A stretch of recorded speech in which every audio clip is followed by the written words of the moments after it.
और स्वामी विवेकानंद को इसी धरती ने वैश्विक मंच पर पहुंचा करके इस बात का उद्घोष कराया था कि गर्व से कहो हम सब हिंदू हैं। ये स्वामी विवेकानंद का उद्घोष आज भी पूरे भारत को एकता के सूत्र में जोड़ने का उद्घोष है। ये धरती गुरु देव रविंद्रनाथ टैगोर की धरती है, जिन्होंने देश को पहला नोबेल प्राइज उपलब्ध कराया था और नोबेल प्राइज के साथ ही स्वतंत्र भारत को पहला राष्ट्रगीत देने राष्ट्रगान दिया है, इस बंगाल की धरती ने दिया है। और भारत की स्वाधीनता आंदोलन का अमर गीत वंदे मातरम भी बंगाल ने दिया है। बंकिम चंद्र चट्टोपाध्याय के द्वारा दिया गया अमर गीत वंदे मातरम स्वतंत्र भारत का राष्ट्रगीत बन गया। हम सबको एक नई प्रेरणा आज भी दे रहा है। भाइयों बहनों, नेताजी सुभाष चंद्र बोस का यह अमर उद्घोष, तुम मुझे खून दो मैं तुम्हें आजादी दूंगा, कौन भारतीय विस्मृत कर सकता है। ये बंगाल की धरती है, प्रेरणा की धरती रही है। ये बंगाल की धरती ने स्वामी प्रणवानंद को जन्म दिया।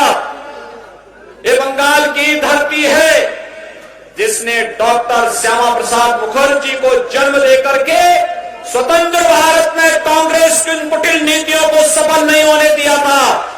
जो 1952 में डॉक्टर श्यामा प्रसाद मुखर्जी ने एक सपना देखा था कि एक भारत में दो प्रधान, दो विधान, दो निशान नहीं चलेंगे, नहीं चलेंगे। डॉक्टर श्यामा प्रसाद मुखर्जी के सपने को साकार किया है इस देश के वर्तमान यशस्वी प्रधानमंत्री नरेंद्र मोदी जी ने, जब कश्मीर में धारा 370 समाप्त करके एक भारत श्रेष्ठ भारत की परिकल्पना को साकार किया है।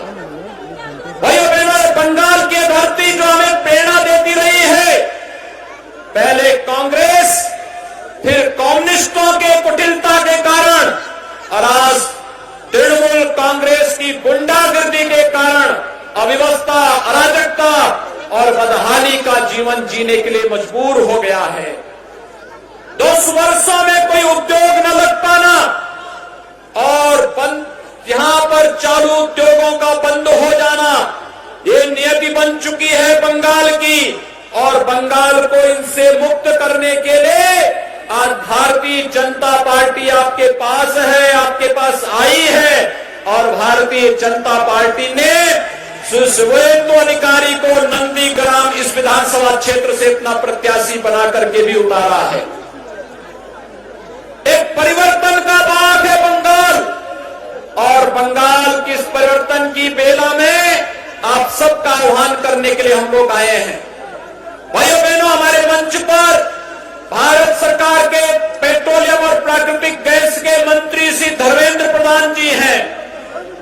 आप याद करिए 2016 में धर्मेंद्र जी ने देश के अंदर प्रधानमंत्री मोदी जी के अनुकंपा से प्रत्येक गरीब परिवार को रसोई गैस का एलपीजी सिलेंडर उपलब्ध कराने का एक अभियान चलाया था।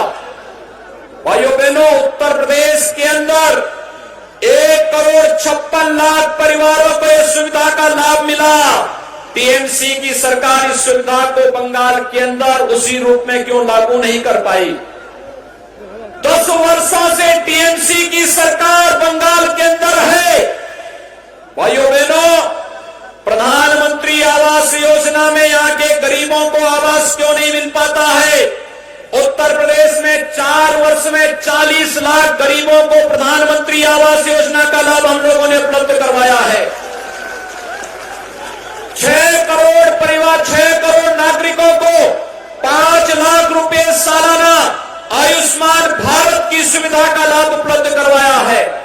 और 2 करोड़ 42 लाख किसानों को 6,000 रुपए प्रतिवर्ष प्रधानमंत्री किसान सम्मान निधि का लाभ उपलब्ध कराया है। ये लाभ बंगाल के नागरिकों को क्यों नहीं उपलब्ध हो पा रहा है? उत्तर प्रदेश में करोड़ों नौजवानों को रोजगार और सरकारी नौकरी उपलब्ध कराई जा रही है, लेकिन बंगाल के अंदर नौकरी भी नहीं और रोजगार भी नहीं। यहां पर हाईवे नहीं,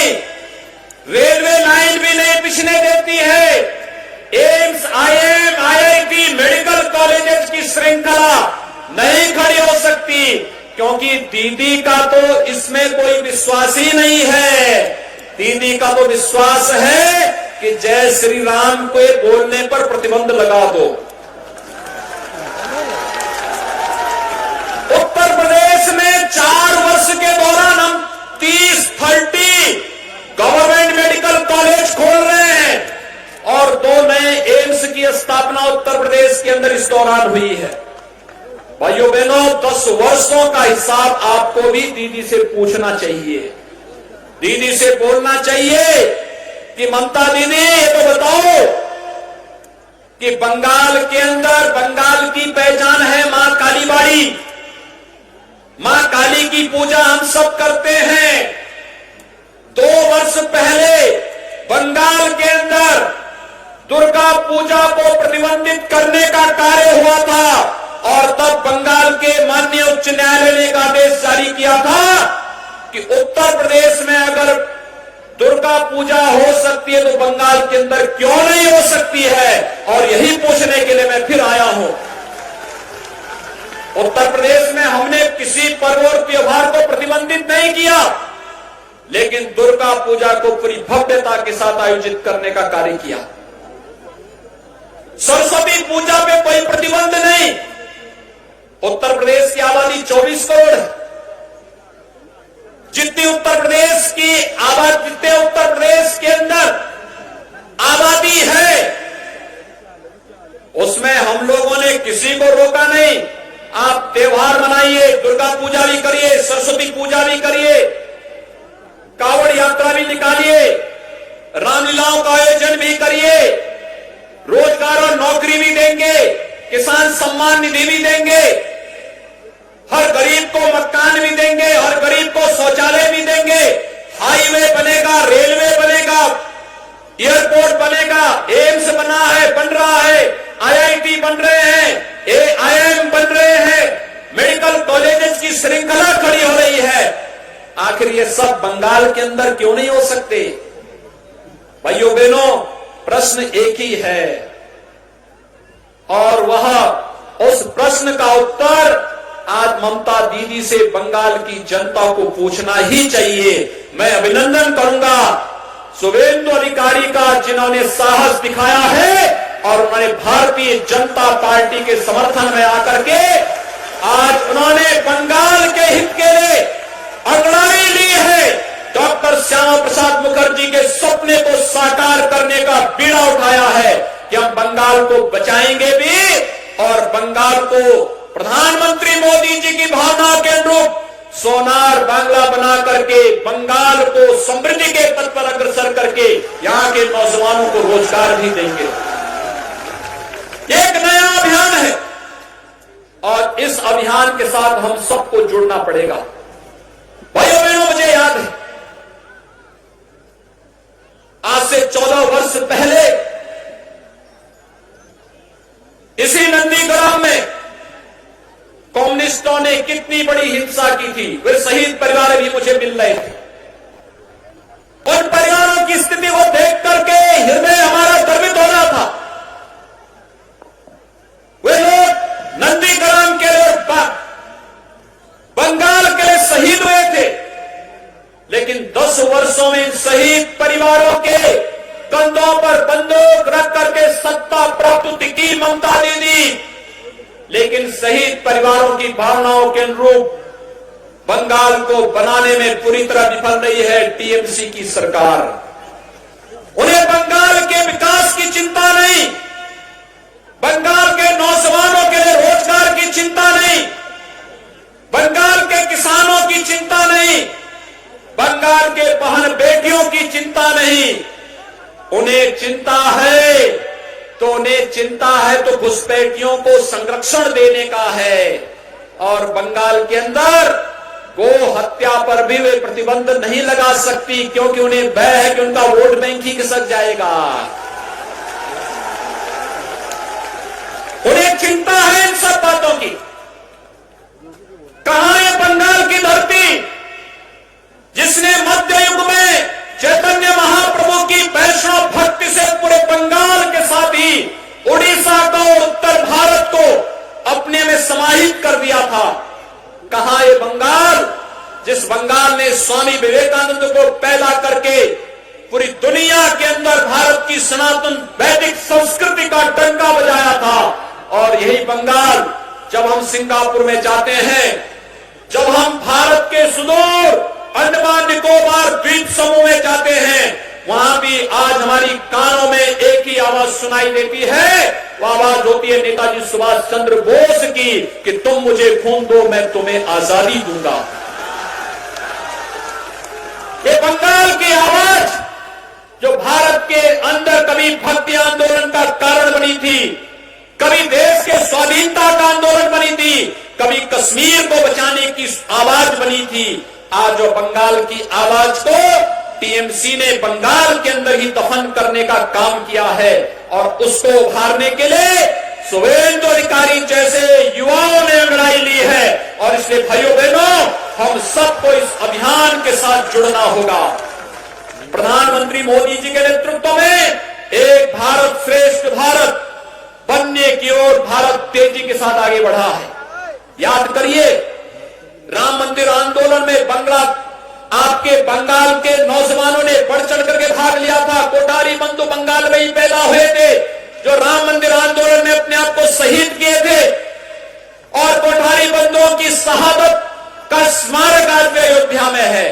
आज कोठारी बंधुओं की इन भावनाओं को, उनके सपनों का अयोध्या में भगवान राम का भव्य मंदिर निर्माण का कार्य प्रधानमंत्री मोदी जी के कर कमलों से प्रारंभ हो चुका है। भाइयों बहनों, 500 वर्षों का एक लंबा संघर्षों का इतिहास है अयोध्या में राम मंदिर का।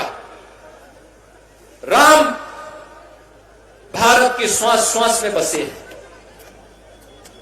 भारत के अंदर स्वयं नारायण के अवतार है भगवान राम, भगवान विष्णु के अवतार है भगवान राम।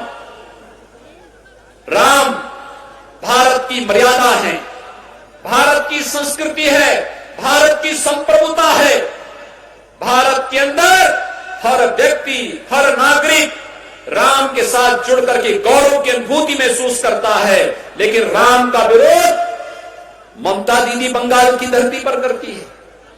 कहती है जय श्री राम का नारा मत लगाओ। क्या आप लोग ममता दीदी की भावों से सहमत हैं?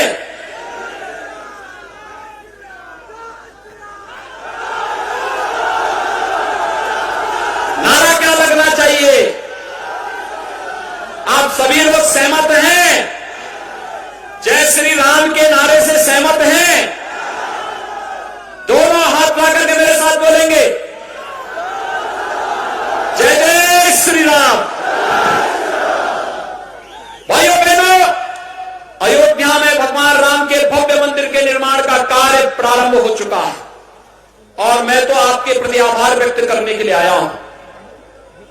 अभी पूरे देश के अंदर भगवान राम के भव्य मंदिर निर्माण के लिए निधि समर्पण का कार्यक्रम हुआ और बंगाल की धरती ने बहुत अच्छा समर्थन इसमें किया है। इसके लिए मैं बंगाल के नागरिकों का आभार व्यक्त करने के लिए आया हूं कि राम मंदिर निर्माण के लिए जो योगदान आपके द्वारा दिया गया है, बंगाल में भारतीय जनता पार्टी की सरकार आने दीजिए, दो काम जरूर होंगे।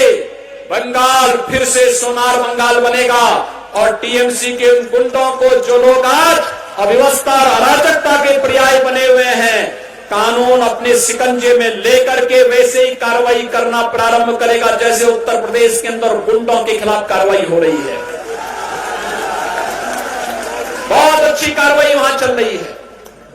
और भाइयों बहनों, यही आश्वासन आपसे हम चाहते हैं। श्री शुभेंदु अधिकारी के नेतृत्व में आज नंदी ग्राम विधानसभा क्षेत्र में भारतीय जनता पार्टी एक नई अंगड़ाई के साथ आपके बीच में है।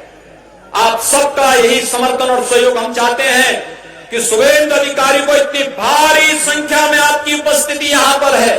और मैं आप सबसे अपील करूंगा कि सभी लोग जहां भी हैं, दोनों हाथ उठा करके मेरे साथ शुभेंदु अधिकारी के समर्थन में बोलेंगे। जहां पर भी है, दोनों हाथ उठा करके मेरे साथ बोलेंगे। दोनों हाथ जहां पर भी हैं, आगे पीछे अगल बगल जहां करके बोले